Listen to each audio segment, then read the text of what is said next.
Hello and welcome to a Live with Amanda. Today we're going to be talking about how to manage sick time. So I will tell you, I was like thinking back that I was very not good. I won't use the word bad. I was not good at scheduling out sick time and knowing that I'd have a certain amount of sick time and to build that into my schedule, even if obviously you're not putting like sick days in, but just like when you work at an agency, you do have a certain amount of time that is allocated towards sick time.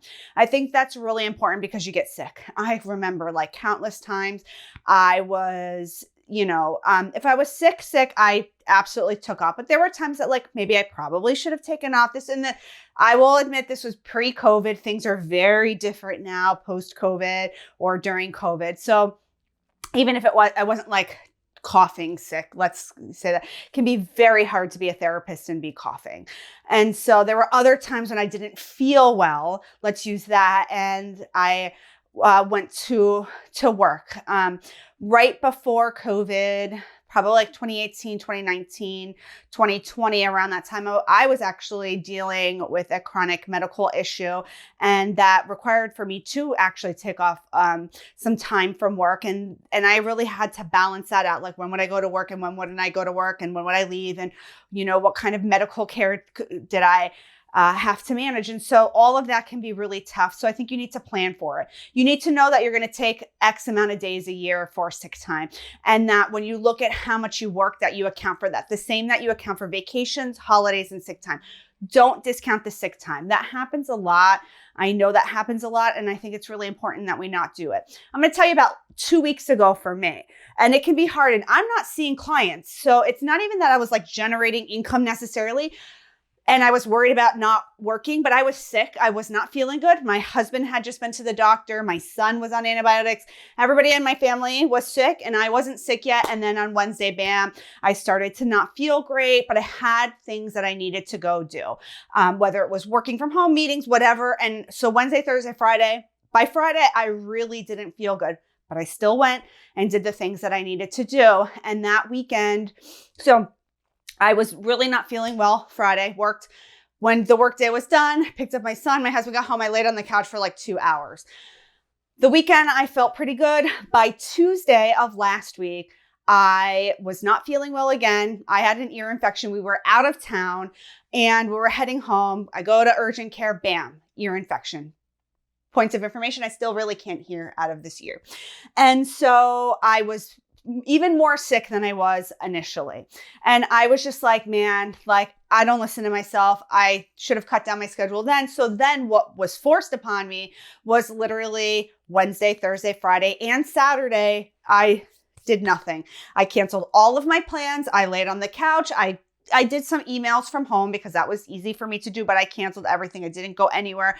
I promised my husband I wouldn't go anywhere, and I took the time that I needed, but only because I was forced. And it's a really bad habit a lot of therapists have. Like, even though, again, I'm not practicing, it's still like, I do it, right? I absolutely like push myself. And I think it's part of like being a woman, being a mom, being a business owner, being a therapist, being who I am, right? And so I'm here to remind you all that you need to take your time off when you're sick, especially during flu season, COVID, RSV, like all of those things. They test me for all of those things. Like when you go to urgent care now, because they're like, let's make sure. Luckily, I didn't have any of those things. I just had a sinus infection and an ear infection. And so you have to really, really, really take care of yourself during this season. I'm going to tell you how to plan for sick time, but first I want to thank our sponsor, TherapyNotes. If you're looking for an electronic health record that's really full service, that maybe you can block out some sick time or mental health days, you block out your vacation, you keep your schedule nice and organized. I highly recommend you check out TherapyNotes. I'm a big fan of TherapyNotes and all the functionality it has for the solo practice and the group practice, for the virtual or in-person practice, or the private pay or insurance-based practice. You can bill insurance, you can bill credit cards, you can send paperwork. They are coming out with new measurements all the time. I'm constantly saying like this new measurement, that new measurement. It's been so helpful for our clinical practice. So I highly recommend you check out TherapyNotes.